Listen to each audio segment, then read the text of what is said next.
سندھ حکومت کا کراچی اور حیدرآباد میں 500 الیکٹرک بسیں چلانے کا فیصلہ۔ وزیر اعظم سندھ کی زیر صدارت public private partnership policy board کا اجلاس ہوا، جس میں ماحولیاتی تحفظ اور جدید انفراسٹرکچر کی ترقی کے حوالے سے متعدد اہم فیصلے کیے گئے۔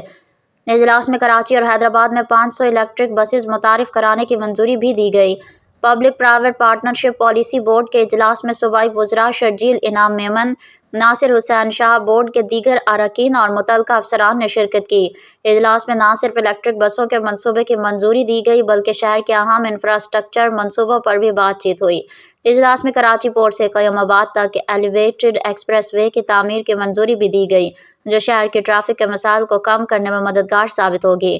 اس کے علاوہ جامشورو اور مٹیاری میں 41,000 ہیکٹر پر دریائی جنگلات لگانے کا منصوبہ بھی منظور کیا گیا، جس کا مقصد ماحول کو بہتر بنانا اور جنگلات کی افزائش کو بڑھانا ہے۔ NED یونیورسٹی میں قائم سائنس اینڈ ٹیکنالوجی پارک کے لیے رعایتی معاہدے پر عمل درآمد کی بھی منظوری دی گئی، تاکہ تعلیمی اور تحقیقی شعبے کو فروغ دیا جا سکے۔